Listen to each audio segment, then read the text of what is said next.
What's up? It's Furfrou. I'm gonna try to record a whole season of games for Hive. In Hive, we're in Kakuna, which is like the 3rd division.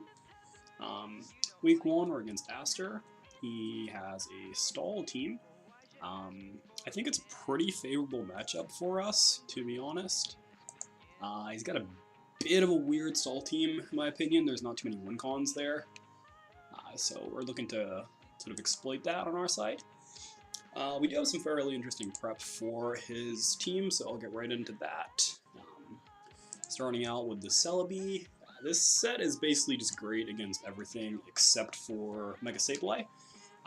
And this is my dedicated Zygarde check. I'm expecting some like bulky setup variant of Zygarde.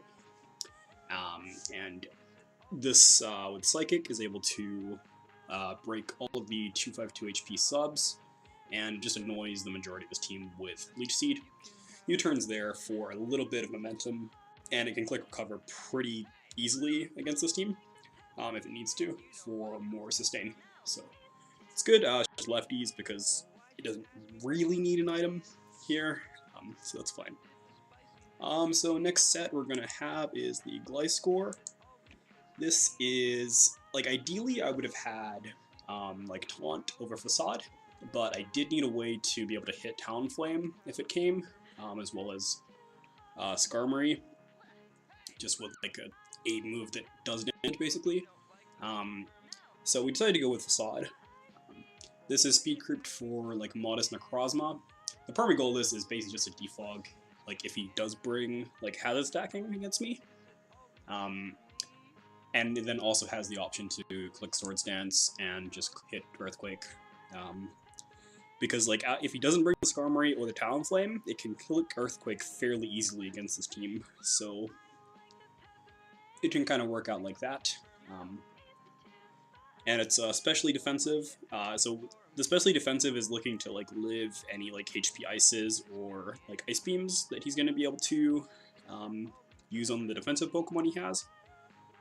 So it should be able to like live an Ice Beam or an HP Ice if it needs to. So the next set would be the Zeraora. So I made a little bit of a mistake looking back at it, as it should just be bulk up instead of work up, because of Quagsire having unaware. But it doesn't really matter like in the grand scheme of things. Work up is kind of nice because it threatens like another special move. So it's just, but it didn't like sort of like I would have preferred to have bulk up on this set. But basically the goal here is just get +1 attack, hit things with Plasma Fists. It has coverage for the electric resists or immunities. The Outrage is like very high damage on the majority of his team, especially the Zygarde, which it was sort of there for. So it's quite nice for that.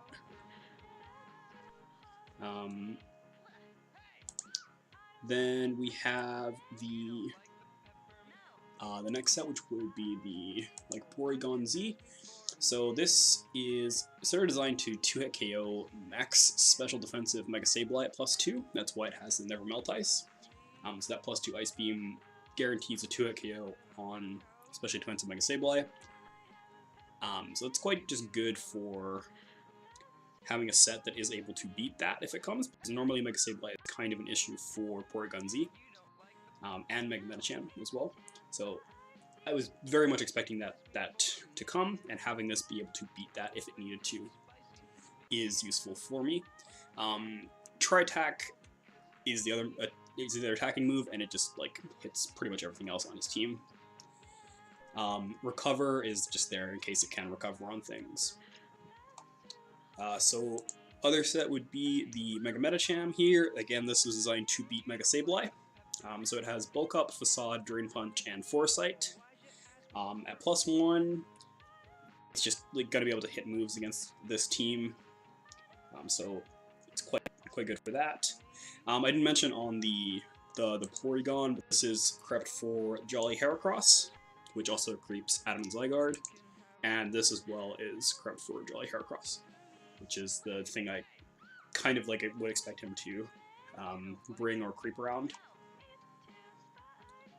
Celebi is corrupt for like Jolly Zygarde in case he is bringing like a faster version, which is like fair enough if he wants to bring that. And Zeraora is corrupt for the Talonflame. But yeah, so if this is able to get a bulk up, it just hits the entirety of his team quite hard. Facade is there because I was expecting him to either burn this or bring Toxic Spikes. So it's just a good sort of like move to cover that option in case we do get burnt. And then Foresight is obviously to hit on the Mega Sableye if it comes. We press Foresight on it and we can hit Drain Punch. And that's just quite nice. The last set of Pokemon, sorry, is honchkrow. This is just an Adamant Life Orb honchkrow. It's going to hit Brave Bird. It has coverage for Skarmory. There's not really much I can sort of say about this set because it just wall breaks, and he has a lot of walls on his team, so not many things are being able to live an Adamant Life Orb Brave Bird from this. So hopefully it can just sort of do some damage when it comes to that. So I'll get into the actual game, the replay now. So you can see from the team that he's actually brought here. Means like it looks to me that Celebi is the most useful Pokemon on my team. It's either Zygarde or Necrozma being WinCon. So I'm just going to lead that here. There's no real point in not leading it. He leads the Florges. Versus this, we just have Leech Seeds, so we're going to press that turn 1. That's fine. He goes for the Moonblast. This damage would indicate to me that it's not actually specially invested, like special attack invested. So that's good for me.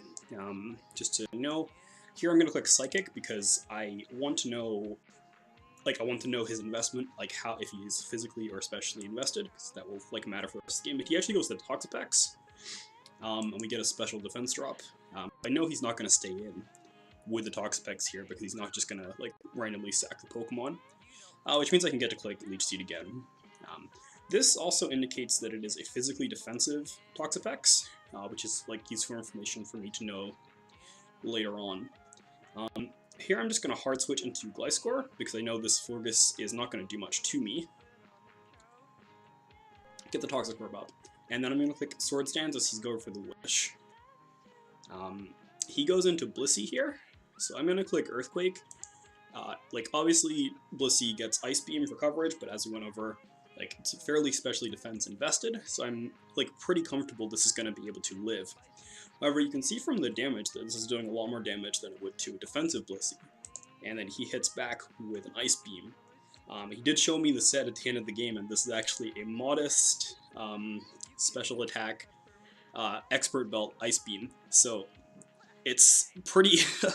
I was very surprised at this endgame, so I did take a while for this turn, but you know, fair enough for bringing that. That's not something I would have expected. I kind of thought this was specs when I was in game because it was like, wow, that's a lot of damage from that thing. It does mean, however, we can go into the Zeraora because I'm not sort of threatening, like I'm not threatened by Blissey hitting me with another move here. So I go into the Zeraora, and this means I can click Workup. He goes into the Necrozma, and then I'm just going to click Plasma Fist here. So with this damage, this is fully defensive Necrozma with a Rocky Helmet. Now I just want the thing out of the way here, so I'm clicking Z Outrage this turn. There's like nothing else I can really sort of do in that situation. I'm just gonna kill it. He goes into the Ampharos and then doubles to Blissey as I click Outrage.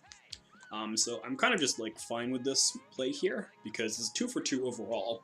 Getting Necrozma out of the way is great, and Blissey can be kind of annoying if it gets like wished into by the Florges. If I'm on like Celebi or something, it can kind of like also not invalidate the Porygon Z set, but it can make the Porygon like a little more frustrated basically. So it's fine for me getting those 2 Pokemon out of the way. This is then obviously going to die as it's outraging on a Fairy. He hits me back with the Moonblast and I killed it. So as we go back into the Celebi now, again I'm just going to click Psychic this turn. Now I did this because I've been clicking Leech Seed first time on the Florgus, and again, it's just to see if he is that special defense invest or if it's physically invested, because I need to know for like playing around this later on in the game. I get the special defense drop, but it's not really making a difference here. He goes for the Wish, which means second turn I'm going to go into the Leech Seed here.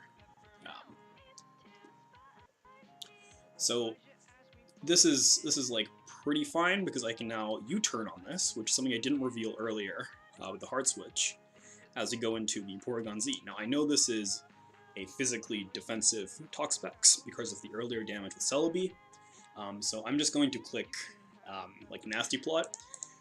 He's going to click Haze continuously, so this kind of does take a while, but it's basically just Nasty Plot Haze, Nasty Plot Haze, Nasty Plot Haze. We do then just get it low enough to be able to kill it with the Tri-Attack. In hindsight, I did want to Tri-Attack one turn earlier, as I wanted the option to be able to Nasty Plot on the last turn it was on, and this was actually like a max roll, the 50% damage. Was a max roll on his set, so wasn't like the best turn to kill it, but I think at the end of the day, this was the outcome that was going to happen. I was going to kill it, and it was going to... I was going to kill it, and it was going to haze me. Like, I wasn't going to end up with plus special attack after this.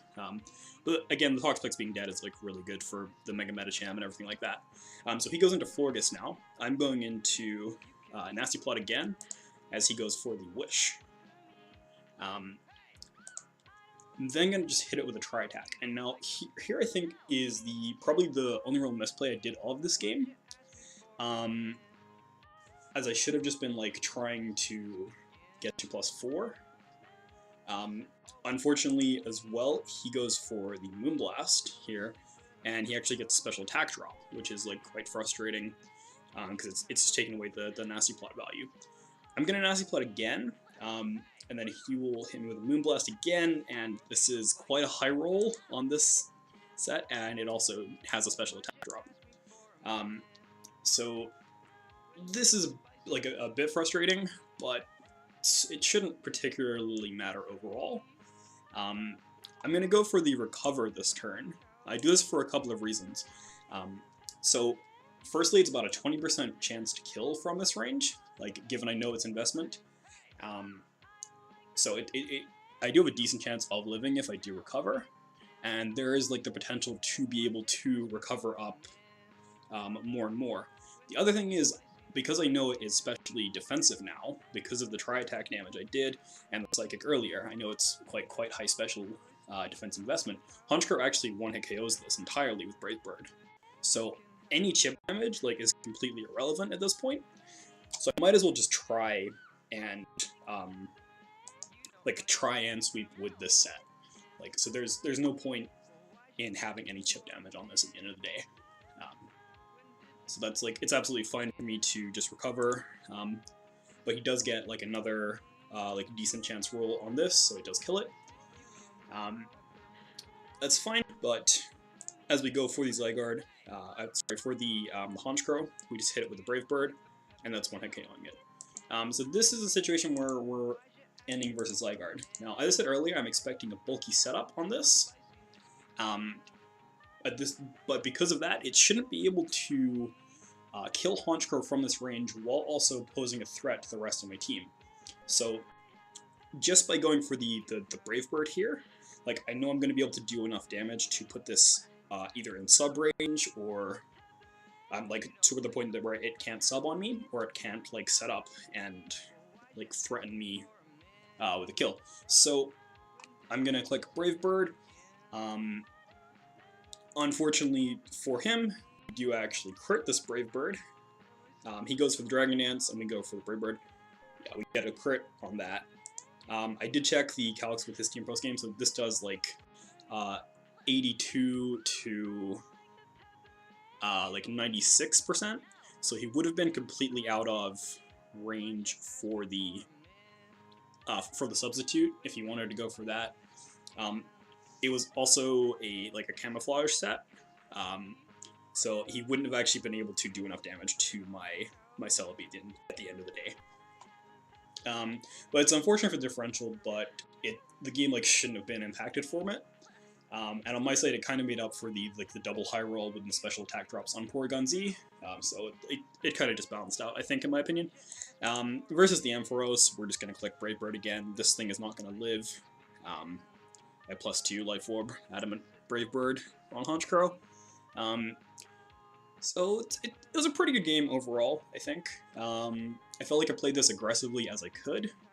I probably should have set up another nasty plot versus the Florges instead of try attacking. But that's like I think in game I just wanted to see like the amount of damage I could actually do to it.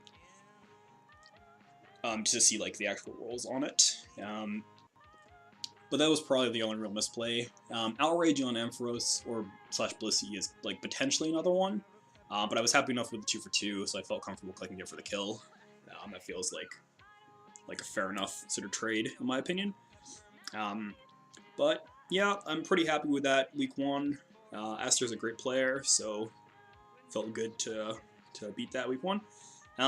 Yeah, hopefully I'm going to be able to actually record like all of my games for this season instead of just doing 2 and then quitting, which definitely hasn't happened before. But anyway, thank you for watching. See you next week. We play against Andrew, so that should be fun. Peace.